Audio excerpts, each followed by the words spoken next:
11 titles left. Let's jump in to see what's next. 4. Whoop. No, don't want that. What's 4? Realist Hero. Is this another isekai, or is this just normal fantasy for once? We'll see. Let's jump into it. You know, I'm not sure what I'm more annoyed by. This being another super fucking generic isekai. I don't have a bell yet, but ding. We got another isekai. Not sure if I'm annoyed by that more, or the 80,000th time that I've had an anime explain the Demon Lord concept to me. Like, I think we can just jump into it at this point. You don't need like a 2-minute segment in your first episode explaining basic Tolkienian fantasy world shit. And I want to go back and rewatch Lord of the Rings and see, like, do they explain shit this much in the beginning? Because I don't remember them doing that. Like, the only, like, exposition dumping stuff in Lord of the Rings is, like, the ring stuff. But that's just something I thought about because it's like immediately I'm like, oh, there's an orc, there's a goblin, yada yada.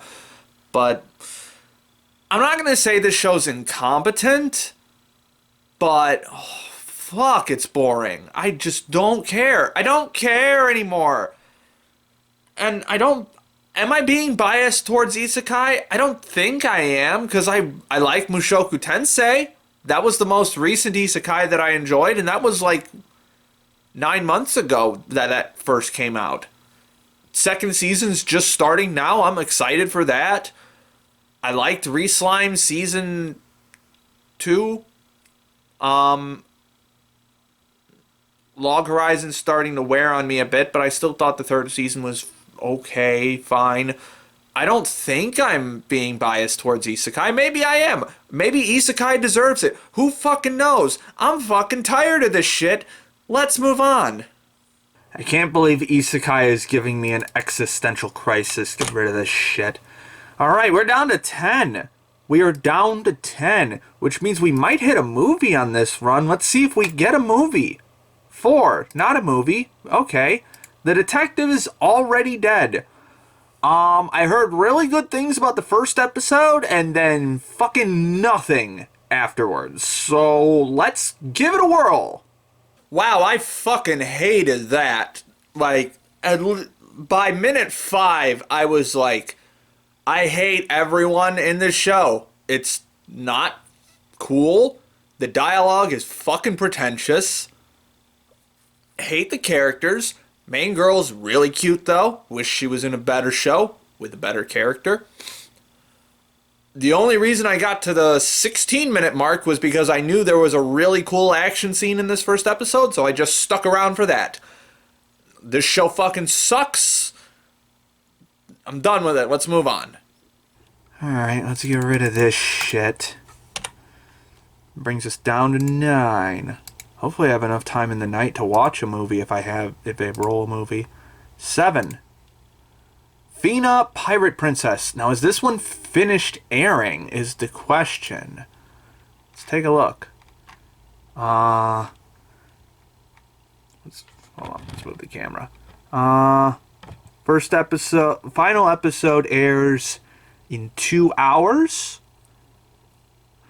So it should be up because I'm not going to finish this whole thing tonight if I do like it. So I could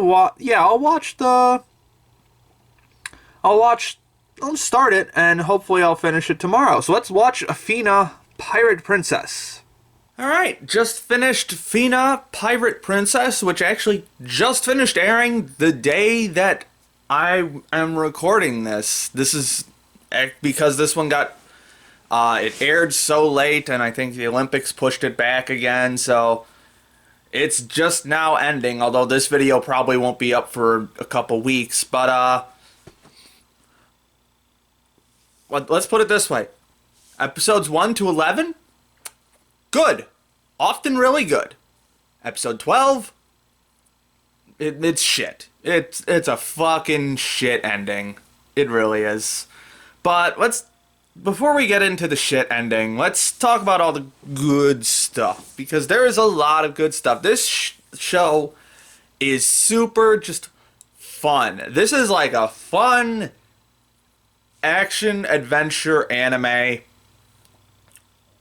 I'm not going to say low stakes, but it doesn't beat you over the head with the stakes the whole time. So it is consistently fun and engaging. It's basically like Yona of the Dawn meets Pirates of the Caribbean, and then at the very end there's some Indiana Jones, the first and third Indiana Jones to be more specific. But this was, again, first 11 episodes, really fun. Just loved the cast of this show.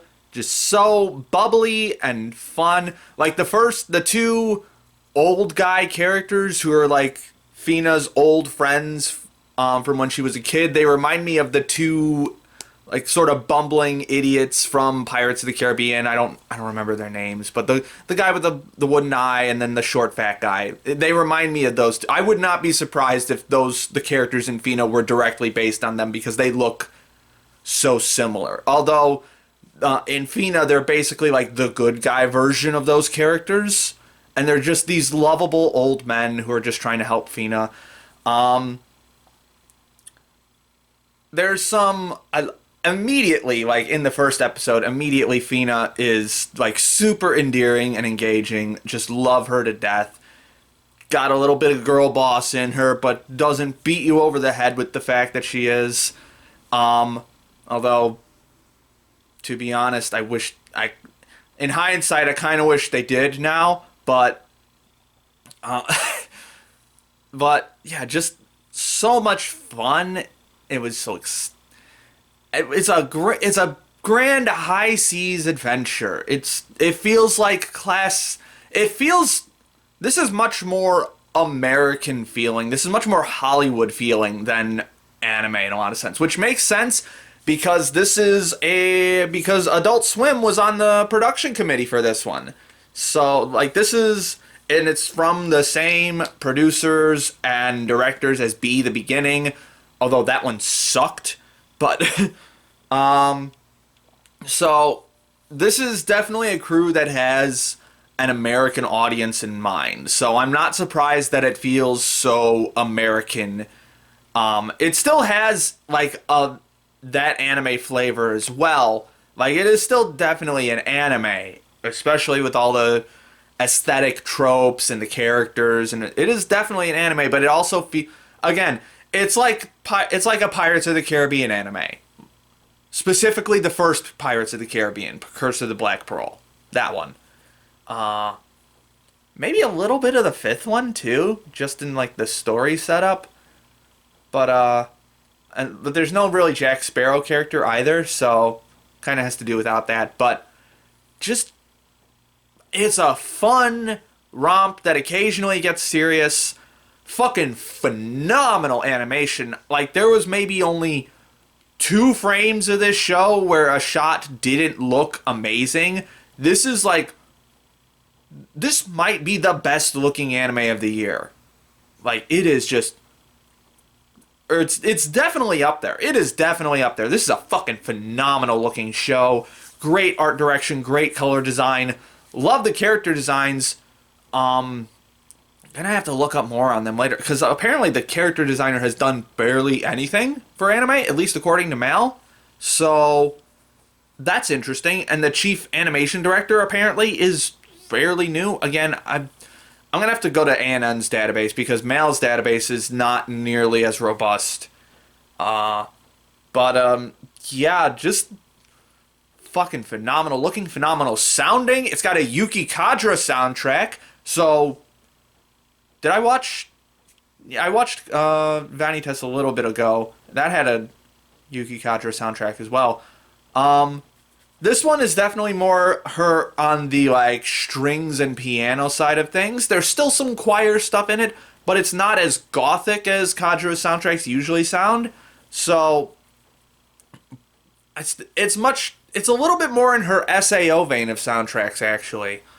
Um, Again, it's like if Kadra worked on a pirate anime. That's basically what it is. This high seas adventure. Fucking loved it. And then the last episode happened, where it goes. I'm not upset that it goes full anime, because it goes full anime, full. Like, there's some hints and pieces of religious symbolism throughout the series up to this point, and like they're going to find Eden. That's where they're going. Literally, the Garden of Eden is where they're going. So I'm totally cool with the religious symbolism. Like, up to that point, until the last episode, I thought the symbolism and such was shockingly well integrated for an anime, because a lot of times in anime they just find religious shit that looks cool or sounds cool and they just fucking throw it in there. But it actually has good some good placement of religious symbolism. The way they play with the Joan of Arc story, it's good. But that last episode just goes full anime. It's where she basically meets God. Basically, he's not called God. He's called the Observer, but it's basically God. It's basically God. Why? What else would it be? But yeah, it's just so I'm trying to put into words exactly what my problem is with this ending. On the first, there's two main problems I have with this. No, three main. Actually, yeah, the religious part's really not my problem with this ending.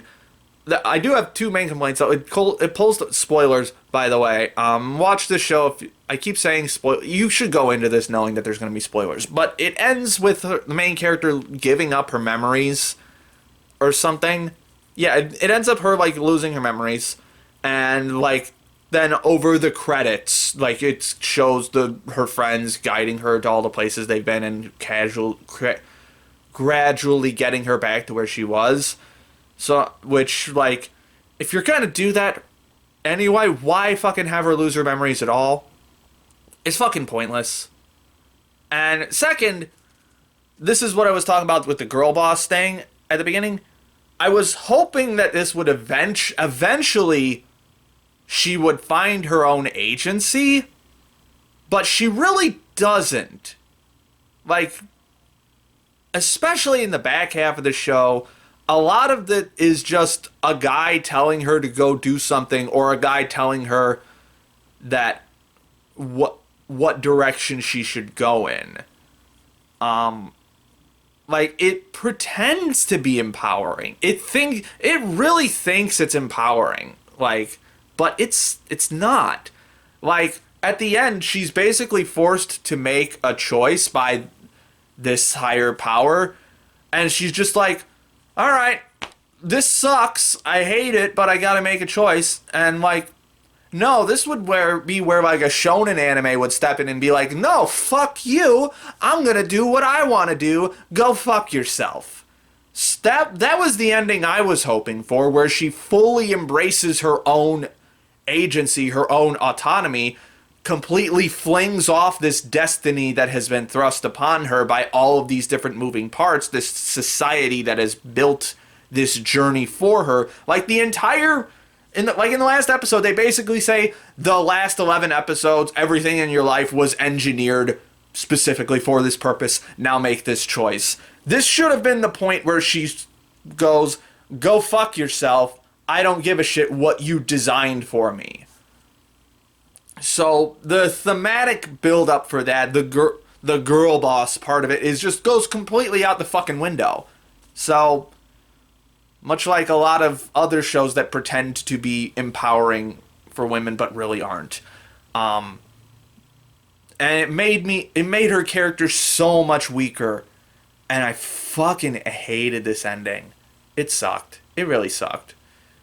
It's like a less extreme version of Wonder Egg, where they introduce this fucking concept at the last second and they just sort of go with it.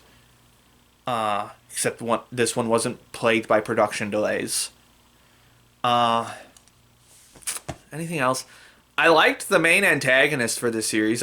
He's got this sort of unreliable narrator quality to him. You really don't know what parts he's saying are the truth and what parts are just his infatuation that he's convinced himself are real.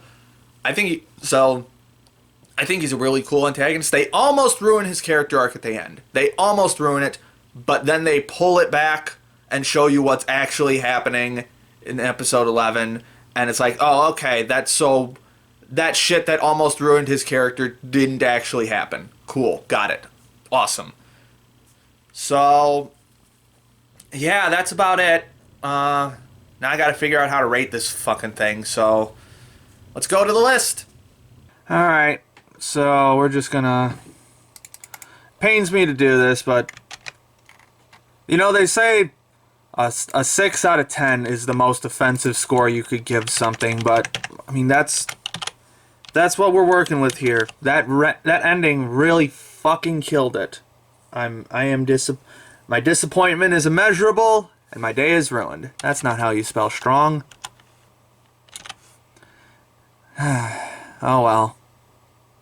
Anyway, let's move on. We got 8 shows left before we hit the finale. Let's roll a movie this time. Come on, give it to me. 1. Nope. Tokyo Revengers. Okay. Ooh, buddy. Let's jump into it. Alright, I got through an episode and a half of Tokyo Revengers before I became utterly infuriated with the logic of this show.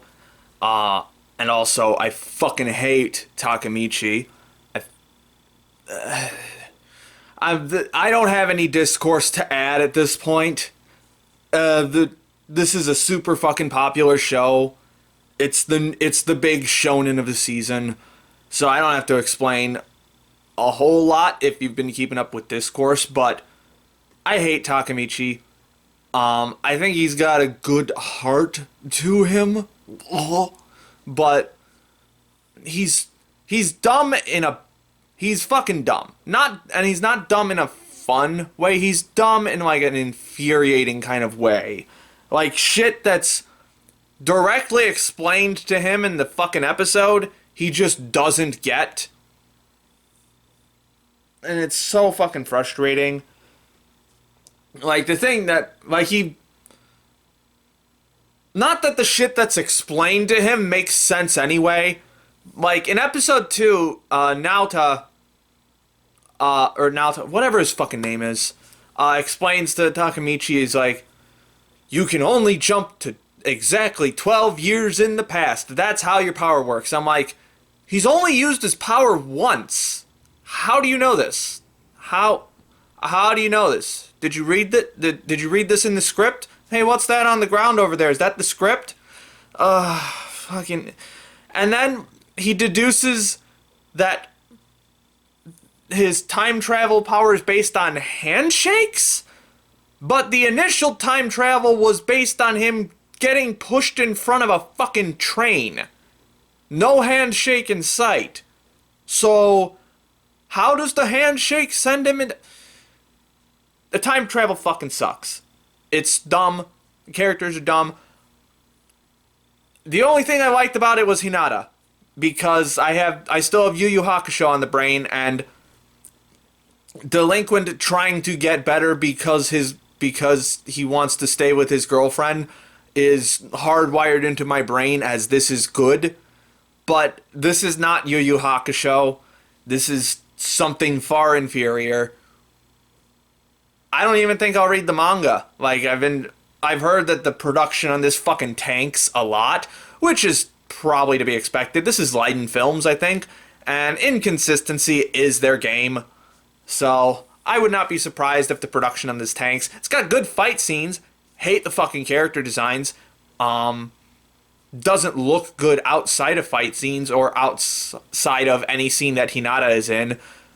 Yeah, you can tell I'm very one-track minded about this show. There's one very particular thing that I think is good about this show, and I don't think she's going to be in a lot of it. So I think I can clock out on this one. Let's move on. Alright, let's get rid of that. That was fucking annoying. Let's move on. We're really cranking them down now. 4. Tsukimichi, Moonlit Fantasy. I think this one's from the Fairy Tail director, if I'm not mistaken. To be fair, it's also the Log Horizon director. But let's get into it. Man, don't you love it when an isekai just dumps all the fucking world building on you at once with barely an ounce of characterization to actually get you invested in the main character? Also, dang, I hope this is the last isekai of the season because I'm getting very tired of it. This one's so fucking boring. It's not funny at all. I understand that it's trying to be funny, but it's not fucking funny. These jokes suck. It's just characters screaming. And it literally opens on, like, him describing how isekai characters normally happen. Like, they get sucked off to this fantasy world with great powers and they get to fuck all the hot women. And then it shows all the stuff that he did where he, like, has to hang around with, like, nasty ladies or whatever, however you would describe these fucking people, and he gets attacked by monsters all the time, and I'm just like, are we watching the same isekai? Like, his experience is, like, way more in line with, at least in terms of anime. I have not read any isekai light novels, but at least in terms of the anime that I've seen, his experience is way more in line with what isekai seems like than what he thinks it is. And I actually checked, the light novels for this only came out like 4 months after Mushoku Tensei started. So I would very much like to do more research on isekai as specifically Naruto isekai as a genre and troping, whatever you want to call it, in Japan. I need to watch more pause and select videos. But this show sucks. Art design sucks. I will remember the OP though, because that is a fucking banger OP. Let's move on. Alright, let's get rid of this shit. We're really cranking them down now. Let's see what's next. 3. Uramichi Onii-san. This is some kind of comedy anime. Let's jump into it. Well, I got through about a half episode of that. I don't think it's necessarily bad, but the comedy just comes out more awkward and unnerving than anything else. Like, this is basically like a Cynicism, the comedy anime. Like, life sucks when you grow up, the anime. But it's a comedy about, like, a children's show host. Real Mr. Rogers type, but he's basically dead inside. And, like, this is a weird one. I don't hate it, but it's just kind of stating facts, but in, like, a dramatic way, where he's just reciting these really awful truths about life to these, like, 4-year-olds, and the joke is watching them react to that.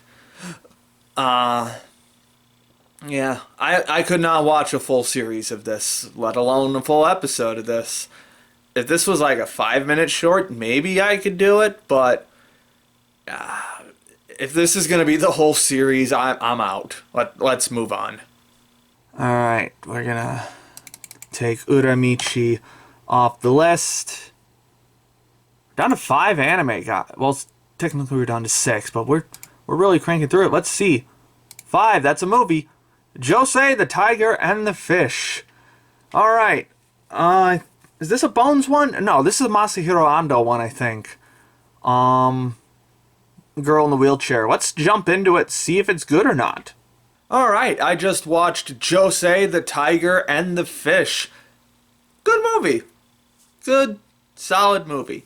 Did not like the opening at all. Like, the opening, like, 15 minutes or so, I thought it was solely carried by potential and a really cute character design. But overall, I definitely enjoyed this movie a lot by the end.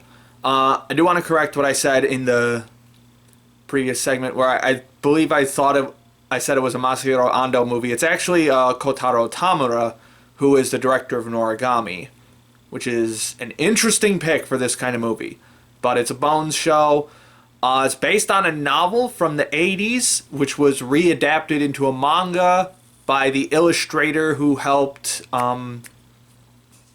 what's her name? Melodrama writer. I can't remember her name. The Omaiden's lady. That pisses me off that I can't remember one of my favorite anime writers. But anyway, so it makes sense that this is a novel that this is based on, because this very much feels like a standard kind of love story.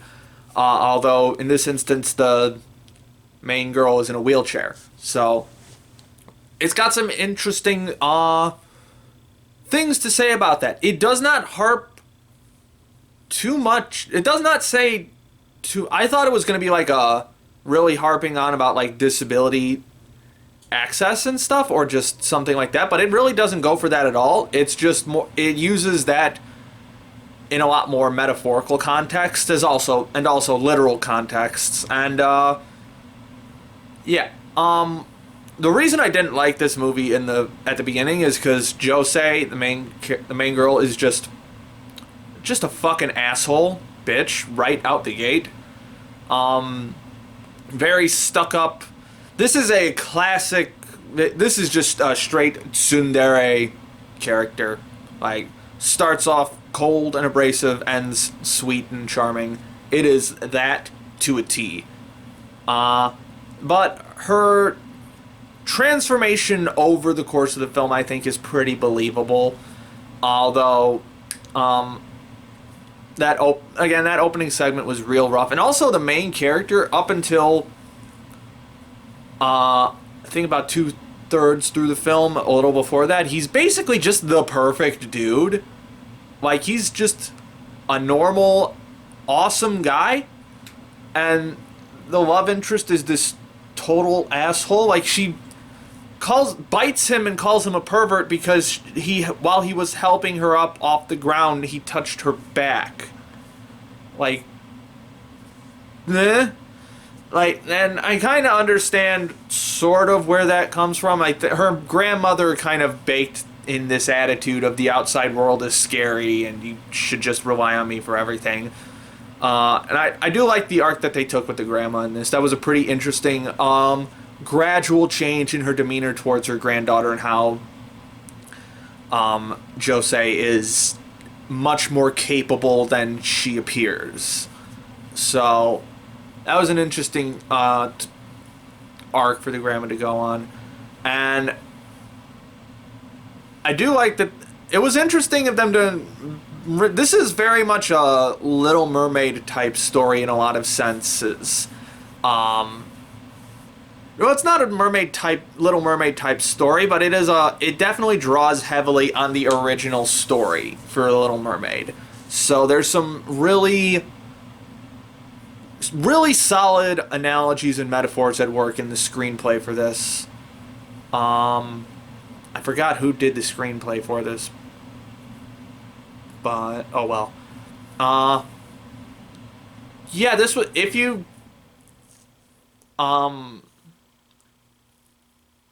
this was just a solid movie aside from that opening. Like, I was actually close to tearing up near the end of it just because it's so sweet and nice. This is just a nice little romance movie. With the exception of one plot point, it's pretty low stakes. It's just the Tsuneo, the main guy, and Josee getting to know each other and actually like interacting and basically going on dates throughout the series is super sweet and just fun to watch. Really solid character designs, especially for Josee. She's super fucking cute. Evan Call is on the soundtrack. That's the composer for Violet Evergarden, so perfect choice for this movie. Just this very heart-wrenching emotional music. Honestly, I'd say, again, outside of that opening bit, I'd say the weakest point was the animation. Like, it's got some really solid character designs, but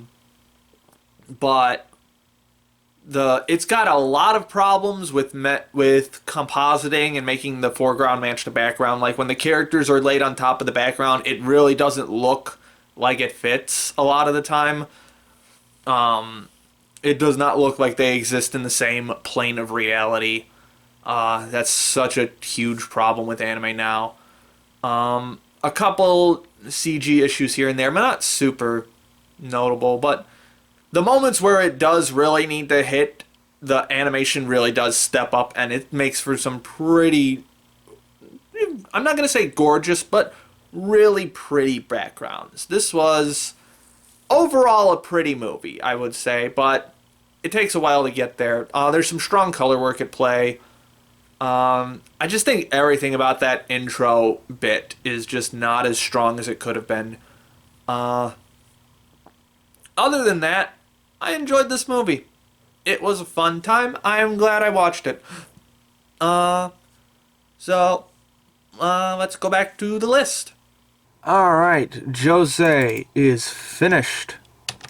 I'm still debating where exactly do I want it there. I'm just gonna... I mean, in terms of what I would want to rewatch, yeah, I'm just gonna put it there for now. It was again, that first bit really did not endear me to this movie at all, but it gradually got better over time. I am glad I watched Josee and such. Alright. We're nearing the end of our list now. Let's see. Will we get 2 movies in a row? Let's see. 2. Kageki Shoujo. Okay, this is like the one other show that I was actually interested in this season aside from that's left on this list aside from Maid Dragon, so let's give it a whirl. Alright, I just finished binging all of Kageki Shoujo, and it is now 11:30 at night on a Sunday, and I have to go to work soon, but I just could not, I could not stop watching this show. That was fucking good. That was some good shit. Where do I start with this? I guess the best way to start with this one is, I shouldn't start by comparing it to something else, but if we were to make the obvious comparison to Revue Starlight, whereas I really love Revue Starlight, was one of my favorite shows that year, but it didn't particularly get me interested in Takarazuka, the specific brand of theater that they were doing. Kageki Shoujo definitely got me interested in this. This was much more in-depth in explaining the appeal of Takarazuka, filling me in a little bit more on what it's actually about and stuff. Also, filling me in on Kabuki as well, because like there's some really interesting comparisons to Kabuki theater in this too, which I did not know that Kabuki was an all-male art form. I was unaware of that, and then I looked up the history as to why that was, and there's some really interesting history on why that is, so dive into that if you're interested. So whereas Kabuki is an all-male performance, Takarazuka is an all-female performance. And so they really dive into the specifics, both like technically and thematically, of like the otokoyaku roles, the musumeyaku, all of these different aspects of Takarazuka. And it ended up playing into some really interesting ideas on how like different characters got cast. Like at one point, one of the characters gets cast because their performance just had more fan appeal to it, and I just fucking lost my shit there. I thought that was hilarious. I didn't know there was... Well, I did know there was singing in Takarazuka, but I didn't know it was such a fanfare type thing. I am super fucking interested in this type of theater now, and I want to. All the more reason for me to go to Japan at some point. Um, but yeah. Aside from that, really fucking solid character work all around. Loved pretty much all of the characters in this. Whether it's our head empty tall girl Sarasa, our little emo kudere idol. I'm already forgetting names because it's so fucking late at night. Ai-chan. That's what her name is. So many great so many great character studies in this. Like this one, I like that it's very predictable in its formula sometimes, but I like that in this instance, like it takes the time to really dive into different characters. Like there's an episode on the twins, there's an episode on the one girl with the like sandy blonde hair. I'm really bad at names with anime, no matter how many times they say it. But anyway, they got that. We got a one on Ayame, the shy one. All really strong character studies all around that often get kind of dark. Like there's just a straight up like a subplot. One of Ai's subplot is basically her dealing with the ramifications of being sexually assaulted as a child and how that instilled an intense distrust for men. And so that makes her like very off-putting in the first episode. So, but I had a feeling that it was going to pay off eventually, and it definitely did. It is dark and upsetting, but it is not edgy or over the top in any way. It's a very realistic portrayal of how something like this happens to young girls like this, and it's very disturbing, both in how it comes about and how I reacts to it. Shit's dark. Yeah, there's another subplot about a character being bulimic, like forcing herself to throw up to lose weight. That one was pulled out really well, and the supporting cast for these to help these characters along the way were also great. There's this very effeminate music teacher in the school. I fucking love him to death. He's so much fun to watch. He is absolutely my favorite side character in this. This was a surprisingly captivating story all around, and all of the performances in this, pretty much all of the performances in this are fucking top notch, especially near the end of the series. Our lead character Sarasa gives a performance as Tybalt from Romeo and Juliet, and I'm just staring at it in fucking awe of this performance that she's putting on. This absolutely heart-wrenching performance. It's fucking great. So narratively speaking, this show is fucking great. Like there are a couple points where just very minor nitpicks here and there with the narrative. It's so fucking solid overall. Honestly, my biggest complaint is that I think this is the end of this story. Like it got a 14 volume manga, and I think that's it. Or not 14 volume, 14 chapter manga, and that's it. And so this adapted all of that. I actually saw it at the bookstore that I go to get my manga a while ago, well before I even knew this anime was coming out. But I didn't bother picking it up. I'm kind of happy I didn't pick it up, because I feel like this was the better way to consume this show. Because when there is very audio focused stuff in a story, I can't read that. Like, I'm a musician, so I need to hear the stuff. I need to hear the nuances of singing, of acting, of sound design. That's something. What so like it's another reason why I can't read Your Lie in April. Like Your Lie in April is. I don't know if it still would be if I rewatched it, but it is currently my favorite anime. Um, because it's such a fucking phenomenal audio experience. And I picked up the first volume of the manga after the anime, and I read it, and I'm like, it's fine, but I'm not super into it. But yeah, fucking phenomenal audio experience all around. Really strong soundtrack to keep that's either subtle or not so subtle, depending on what it needs. Honestly, though, the biggest complaint about this show that I would have is the animation. And even then, I'm not super down on it.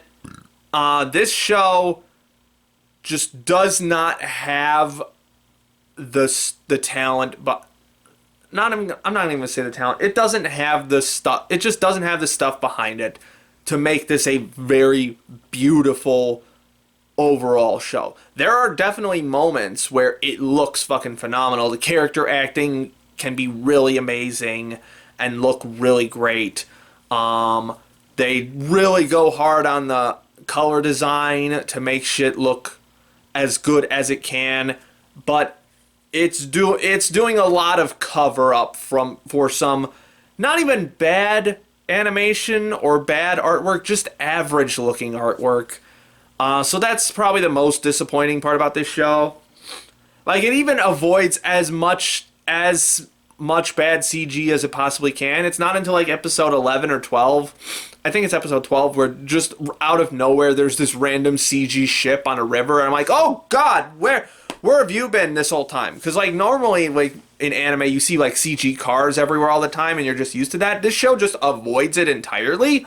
Not that you really need a lot of cars in this show, since it mostly takes place in a school, but I was impressed at how much they avoided the CG up until that point. And I was actually kind of surprised, but also not surprised when I saw that this was directed by Kazuhiro Yoneda. If you don't know who that is, I wouldn't be surprised. He's not a super high-profile director. He directed Gleipnir from last year. Was that last year? I think it was last year. Yeah, last year, Gleipnir. And he directed Yona of the Dawn, which is currently one of my favorite manga. And the anime is notorious for leaving off on a massive cliffhanger, but I really liked the anime as well. Yoneda, so far in my experience, he's very good at drawing out the best parts of whatever source material he works with.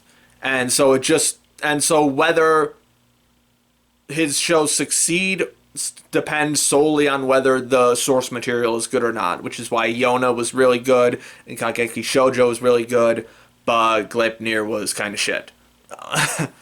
It relied solely on the narrative and stuff.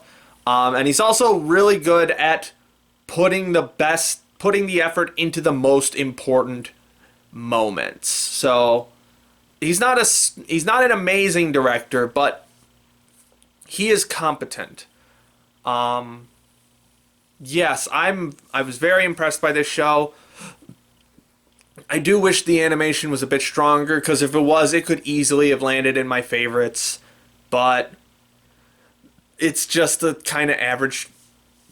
Sorry, it's just kind of average looking for the most part. It's not bad. Like, it's got it's got character designs that are almost amazing, but they're just slightly below that. So, but yeah, overall, would highly recommend Kageki Shoujo. Obviously, there's some dark material in it, so be wary of that going in. But yeah, I really fucking liked that. So let's go to the list. Alright, Kageki Shoujo is done, and we're gonna put it right here, right between Dainazenon and Mushoku Tensei. Give that a decent 8. I really liked that show.